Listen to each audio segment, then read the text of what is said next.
Il-Prim Ministru Bela ppreżenta pjan soċjali għall-familja snin 2025-2030 bil-politika tal-Gvern biex ikompli jgħin lill-familji lokali u jsaħħaħhom fid-diversi forom tagħhom. Dr. Bela rrefera l-Viżjoni Malta 2050 li jinsab għad-diskussjoni pubblika u qal biex pajjiżna jkompli jissaħħaħ jeħtieġ lill-familji tal-lum u tada ikunu reżiljenti aktar milli huma. Żied jgħid li pajjiżna hu mibni fuq ix-xogħol il-ħaddiema u l-familji u għalhekk dan l-investiment ġdid li qed isir fil-familji u investiment fil-prosperità ta' pajjiżna. Sa ftit ta' snin ilu dan il-pajjiż kien iħares biss lejn il-familja tradizzjonali bejn raġel u mara u kien jeskludi kwalunkwe forma oħra ta' familja. Dik kienet xi ħaġa li lili kienet tassew iġib l-iswied il-qalb. Naturalment il-familja tradizzjonali rridu nibqgħu nożżuha u rridu nibqgħu insaħħuha.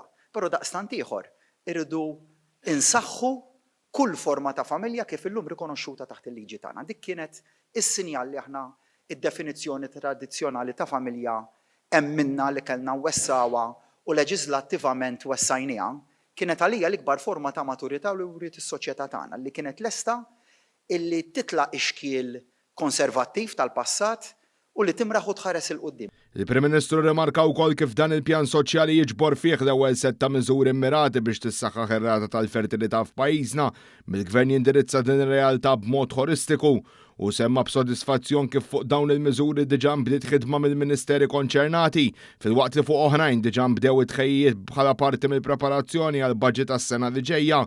Tenna kif il-fondi allokati mill-Gvern fil-benefiċċji soċjali kemm dawk kontributorji kif ukoll mhux kontributorji żdiedu bi 53% bejn l-2014 u l-2023.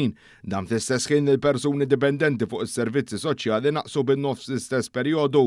Alexia Vella, Direttur Ġenerali tal-Istrateġija u l-Implementazzjoni fih dan il-Ministeru għall-Politika Soċjali u d-Drittijiet tat-Tfal, qalet li dan il-pjan jitkellem dwar għajnuna mmirata għall-familji fosthom dawk vulnerabbli.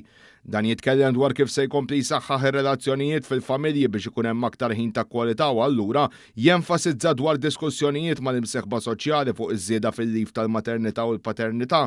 Vella kompli tajt pilastru ieħor f'dan il-pjan soċjali għall-familja hija l-edukazzjoni għat-trobbija b'saħħitha tal-ulied. Dan il-pjan holistiku msejjes fuq 4 pilastri ewlenin ukoll għandu lan li jwassal biex jibdew id-diskussjonijiet dwar il-possibilità li tfal taħt 13-il sena ma jkollhomx aċċess għall-midja soċjali. Fil-preżentazzjoni tkellem ukoll il-Ministru responsabbli Michael Falzon li qal ir-riżultat aħħari għandu jkun is-sostenn tal-familja. Buħud mill-familji jridu jkunu sostnuti aktar minn oħrajn u l-Gvern mhux se jfarfar mir-responsabilità li ma jagħmel xejn. Għalli meta jinġibet l-istess ħaber fl-istess direzzjoni naslu qabel u naslu aħjar u bekk kulħadd ikun jista' jilħaq il-potenzjal tiegħu. Dan il-pjan huwa pjan holistiku, jiġifieri jkopri l-qasam soċjali u jkopri oqsmu oħrajn. Nieħu pjaċir nirrimarka li dan il-pjan huwa verament inħadem bottoms up. Jiġifieri fejn morna konsultajna darba tnejn tlieta. Nixtieq nagħmel appell biex dan il-pjan ikun ta' kulħadd hemm barra nkunu sħab biex intejbu s-soċjetà tagħna.